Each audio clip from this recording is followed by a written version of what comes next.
आइए सुनाते हैं प्यार की एक अजीब दास्तां जिसमें एक लड़का अखिल और लड़की जागृति दोनों एक दूसरे से बेइंतहा प्यार करते हैं। दोनों एक दूसरे के लिए मर मिटने को भी तैयार रहते हैं। एक दिन अखिल को एक प्यारा सा गिफ्ट पसंद आता है और वो जागृति के लिए उसे खरीदना चाहता है, पर उसके पास उतने पैसे नहीं होते हैं कि वो जागृति के लिए उसे खरीद सके।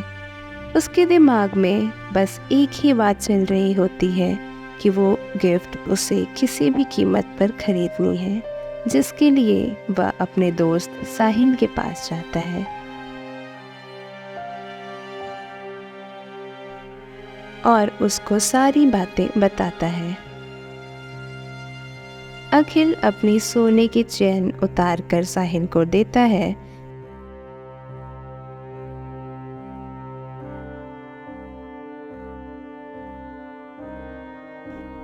जिसके बदले साहिल उसे पैसे देता है।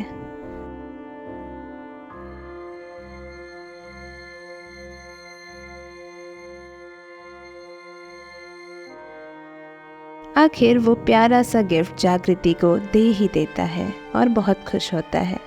जागृति भी गिफ्ट लेकर बहुत खुश होती है। अखिल सोचता है कि जागृति को अगली बार इससे भी अच्छा और एक्सपेंसिव गिफ्ट देगा ताकि उसको दोगुनी खुशी मिल सके। अखिल फिर से अपने दोस्त साहिल के पास जाता है और इस बार उसे अपनी घड़ी बेचता है। उसकी यह महत्वाकांक्षा इतने में ही पूरी नहीं होती है।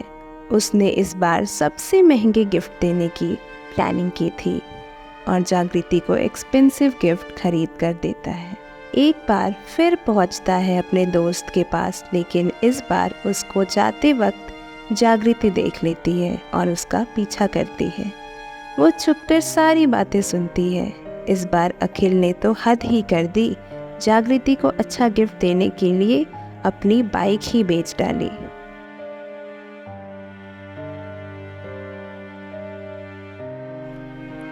जब वह वहां से जाने लगता है, उसके बाद जागृति घर के अंदर घुस जाती है।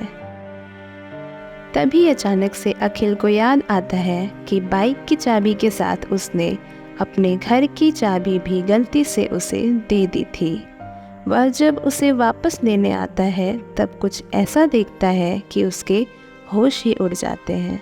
उसको लगता है कि मेरे साथ इतना बड़ा धोखा। अब वो बदला लेने की ठान लेता है। जागृति जैसे ही अखिल से मिलने आती है, वैसे ही उसे वो मौत के घाट उतार देता है। लेकिन यह क्या, वहाँ उसका दोस्त साहिल भी आ जाता है और उसको सारी सच्चाई बताता है। उस दिन तो वो इसलिए आई थी क्योंकि वो सब जान चुकी थी और तुम्हारी सारी चीज़ें जो तुमने मुझे बेची थी वह मुझसे वापस मांगती है। उसके बदले पैसे भी देने की कोशिश करती है, पर मैंने मना कर दिया था और तुम्हारी सारी चीज़ें मैंने वापस कर दी थी और साथ में जागृति को मैंने मेरी बहन बनाने को भी बोला। उसने मुझे राखी भी बांधी और फिर मैंने गले लगाकर उसको आशीर्वाद भी दिया। शायद इसकी वजह से तुमको गलतफहमी हुई और तुमने बिना सोचे समझे अपने प्यार का ही गला घोट दिया।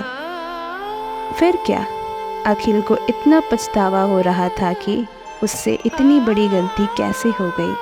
जिसे वो अपने जान से भी ज़्यादा प्यार करता है, वो उसकी जान कैसे ले सकता है। अंत में उसके पास पछताने के सिवाय और कुछ नहीं रह गया। प्यार तो दुनिया में बहुत लोग करते हैं, पर कीमत प्यार का नहीं, विश्वास का होता है।